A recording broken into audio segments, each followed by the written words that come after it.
Mga kabida, sa magandang oras sa lahat at welcome po sa aking channel. Eto po, tila hindi na ata mapipigilan po mga kabida, no? Ito hong pag-convene ng impeachment court this coming August, ano? Ito po yung kumpirmasyon po mga kabida ni Senator Joel Villanueva, ano po, sa isang kapihan dyan po sa Maynila, ano po, no? Eto, babasahin ko lang po itong balita mula sa GMA News Online, mga kabida. Day 1 of VP Sara impeachment trial eyed on August 4, Villanueva. Ayan. Ito po yung balita po mga kabida.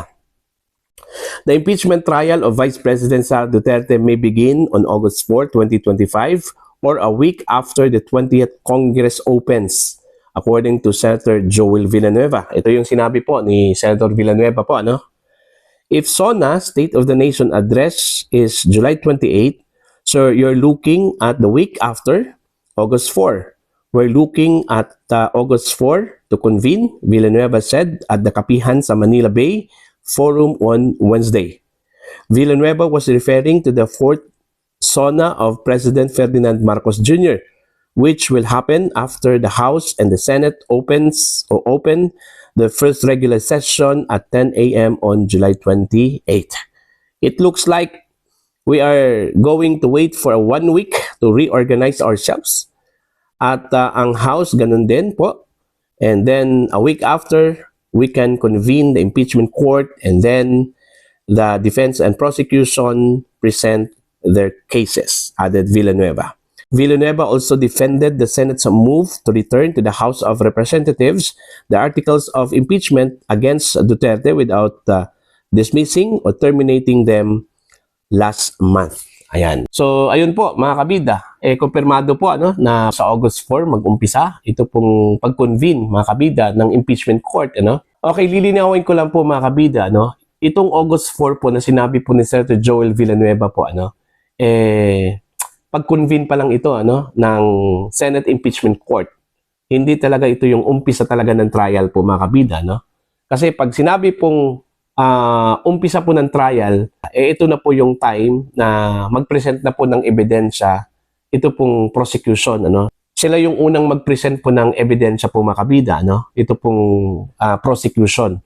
Pero ang mangyayari po dyan mga kabida, marami pa po silang dapat i-resolve po, ano? Unang-una po, yung sinabi po ni Senator Bato de la Rosa, yung kanya pong motion, ano? Na i-raise po niya pag-convene ng Senate Impeachment Court mga kabida, ano? Ito pong issue po ng jurisdiction po ng Senado, ano? Okay? Dito ho sa impeachment complaint laban ho kay Vice President Sara Duterte. So, unang-una yun yung i-resolve ng impeachment court. Okay? Pangalawa po, ito hong motion po ni Vice President Sara Duterte to dismiss outright ito pong mga reklamo laban po sa kanya, ano? Because of legal issues mga kabida. Aside po dito sa impeachment court, may nakabinbin pa rin na petition, ano? Ito pong kampo po ni Vice Presidente Sara Duterte dyan po sa Korte Suprema. At in fact, nag-umpisa na po ito pong proceeding na ito, mga kabida, no? So, dalawang mga bagay po na dapat i-resolve ng Senate Impeachment Court bago po mag-umpisa ito pong trial po mga kabida. Kung meron pong trial na mangyayari, ano? Mga kabida, ano po? Okay? Kasi po, dito ho sa motion ni De La Rosa pa lang, magbubutuhan na po ito mga kabida. Kung talagang may jurisdiction ba ito pong impeachment court dito ho sa complaint laban ho kay Vice President Sara Duterte. Ano? Matagal po yung gagawin ng mga senador. Ano? Madugo po yan mga kabida. Mas madugo ito pong outright dismissal po. Ano? Okay? Dito po natin malalaman yung argumento po ng depensa kung bakit po kailangan i-dismiss ito pong impeachment complaint laban ho sa Vice Presidente mga kabida. No? I'm sure magkapareho lang po yung argumento po mga kabida, no? Ng defense dun ho sa kanilang argumento po sa Korte Suprema. Pagdating ho dito sa dismissal po ng kaso, ano? Or complaints, okay? Because of constitutional issue, ano? Kasi ang contention po ng kampo po ni Vice Presidente po mga kabida, kailangang i-dismiss yan kasi lumabag po yan sa 1-year bar rule, ano? Okay? At lalong-lalo na po, lumabag po sa saligang batas, sa provision po ng saligang batas po mga kabida. Okay? Dito ho sa issue po ni De La Rosa, no, na jurisdiction, mga kabida, ang tanong po dyan, may jurisdiction ba ang impeachment court dito po sa complaint na ito? Considering meron pong question doon po sa paano ho pre-process po yung impeachment complaint dyan po sa House of Representatives. Okay?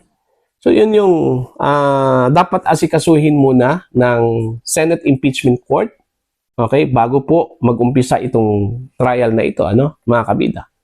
Since meron pong nakabinbin po na petition at gaya ng sinabi ko po kanina, ongoing na po, ano, mga kabida, kasi yung House of Representatives pinasagot na po, ano, ng Korte Suprema, mga kabida.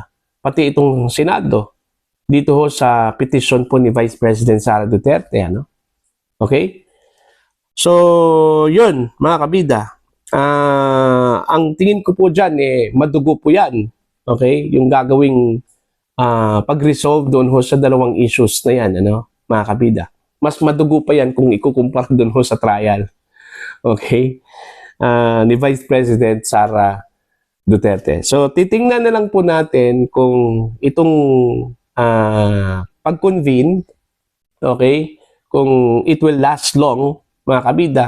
Kasi I'm sure, magdedepende talaga yung mga senador dyan, ano? Including itong prosecution at defense. Sigurado po ako na hihingan po yan ng opinion po nila, no? Yung kanila pong side, mga kabida, bago po magdesisyon itong Senate Impeachment Court. Ilan sila dyan? 24, di ba? So isa-isa po yan. May mga komento, may mga sariling mga opinion patungkol po dyan sa dalawang issues. Ano? First, yung jurisdiction at saka yung pangalawa po, yung outright dismissal po sa impeachment complaint, ano po, mga kabida, versus the Vice President. Okay? So, titingnan na lang po natin yan this coming August 4 kung matutuloy. Ang concern ko lang po dito, baka biglang magkaroon po ng desisyon ito pong Korte Suprema, no? Ang medyo concern ko lang po dito, mga kabida, no? Baka po mag-umpisa itong trial na ito, ano, ng impeachment court, at sa kalagitnaan po, mga kabida, ano, sa trial, biglang maglabas po ng desisyon ito pong Korte Suprema. Lalong-lalo na po, pag ang magiging desisyon po ng Korte Suprema, papabor po, mga kabida, sa petitioner. Okay? Ano nang mangyayari? Ano? Diyan po sa impeachment trial. Diba? Hindi naman po siguro, magpapadaig itong impeachment court. Ano? Inumpisahan na po At alam naman po natin na meron pong sariling mandato ang Senate Impeachment Court to try the Vice President. Ano? Since nakaabot na po sa kanila ito pong articles of impeachment, mga kabida. Yun yung medyo mahirap, ano, pag mag-umpisa kaagad ito pong impeachment court bago po salita at maglabas po ng desisyon ito pong Korte Suprema, ano? Hindi po ako abogado, pero tinitingnan ko lang yung possibilities po, ano, mga kabida. Ano kaya, halimbawa, nag-umpisa na po ang trial, tapos biglang maglabas po ng desisyon ang Korte Suprema at yung desisyon na yun, ito, hypothetical po ito, ano? Yung desisyon po na ilalabas po ng Korte Suprema, ipapabor po doon sa petitioner. What will happen to the trial, ano? Diba? Kung hindi ho mag-giveaway, ito pong Senado, ang impeachment court, magkakaroon talaga ng constitutional crisis, ano? Mga kabida. Yun yung mahirap po. May mga nagsuggest, mga kabida, na how about antayin na lang ito pong desisyon po ng Korte Suprema bago po mag-umpisa ito pong Senate impeachment trial po, mga kabida, para safe daw, ano? Pero ang tanong, kailan po magdidesisyon ang Korte Suprema? Alam naman po natin, yung bagal po ng galaw ng Korte Suprema po, mga kabida, no?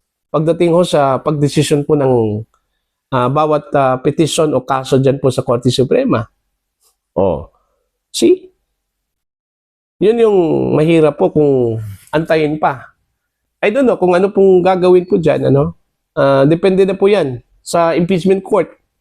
Kung ano yung mas maganda para sa lahat. Yung ikakabuti po sa lahat po mga kabida, ano. Walang makompromise na batas, ano, dito sa ating bansa mga kabida. So para po sa inyo, ano po ang inyong komento at pananaw patungkol ho dito, please comment down. Sa mga hindi pa po subscriber sa akin channel, please subscribe.